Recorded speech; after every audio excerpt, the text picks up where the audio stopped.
As it respects human anatomy and dignity, relieves physical and emotional agony, and enables a peaceful and dignified death, assisted suicide should be recognized and accessible option for terminally ill people who are going through excruciating suffering.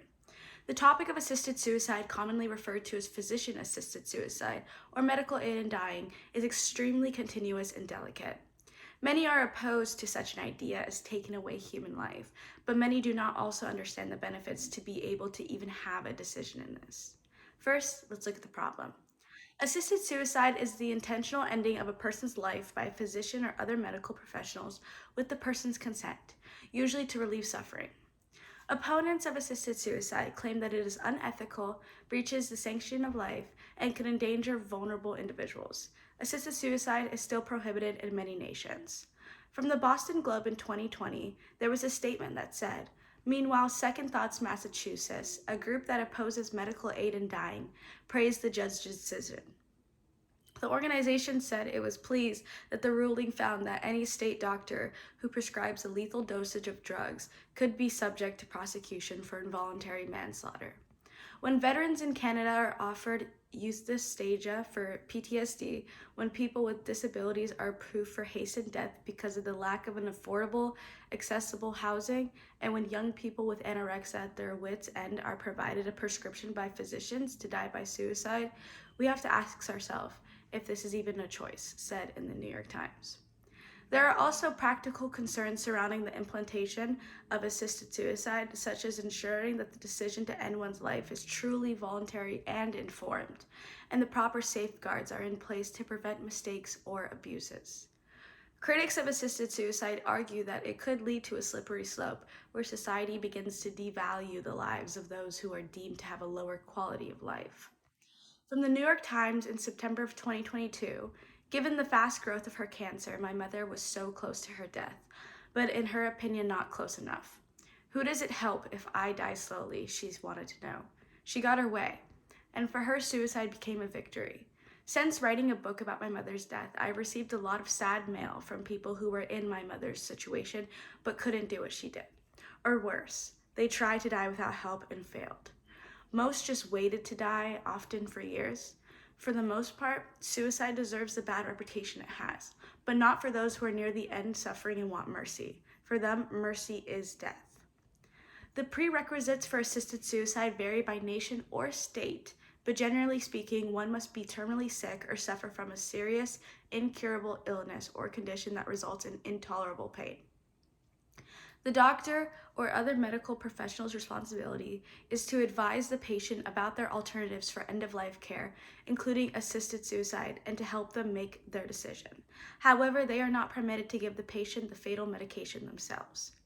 Stated in The Scotsman in January of 2020, doctor-assisted suicide would fundamentally change the relationship between doctor and patient.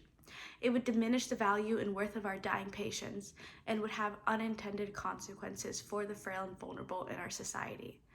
Changing the law to permit assisted suicide would lead to the lives of those who are weak being valued less than those who are strong. It would pre-assure those who are terminally ill to end their own lives. It would inevitably be extended to cover those with non-terminal conditions. In the very few European countries which do allow assisted suicide in euthanasia, vulnerable people with dementia and depression have been killed. Supporters of assisted suicide contend that it is a human alternative for those who are in extreme pain and have little prospect of recovery, and that everyone has the right to decide how they want to live and die.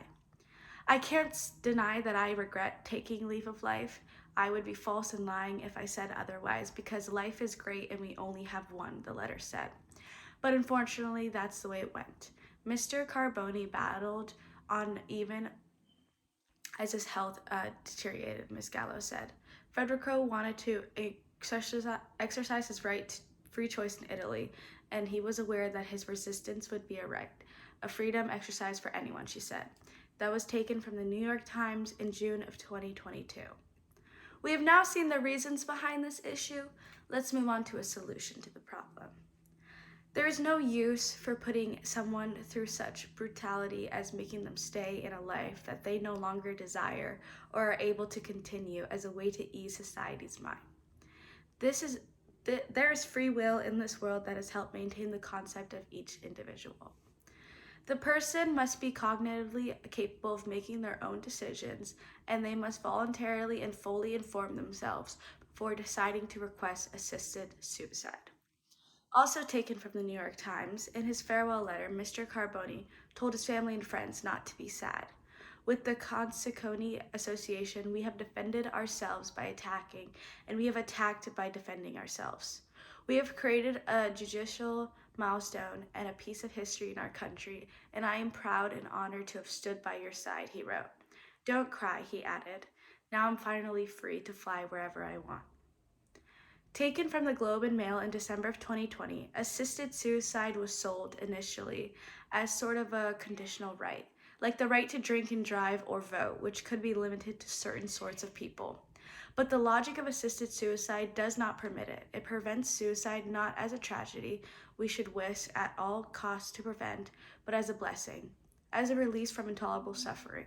So much so that if we should not merely allow people to end their own lives, but others to do so on their behalf, and not merely allow it but require it, even subsidize it. So, in the space of a few years, assisted suicide has gone from a crime to a right to a public service. There are many different factors that have played out with such a sensitive topic, but hopefully the societal norms for the preservation of life, even when it is no longer needed, can be turned over again. We have looked at the ethical and legal frameworks that regulate assisted people, as well as the arguments for and against it, and assessed the effects of the practice on people, society, and healthcare as a whole. The debate over assisted suicide is complex and multi-phased, and it is a topic that requires careful consideration and discussion from a variety of perspectives. Some argue that assisted suicide undermines the value of human life and the sanctity of medical professional, which is founded on the principle of preserving and improving health.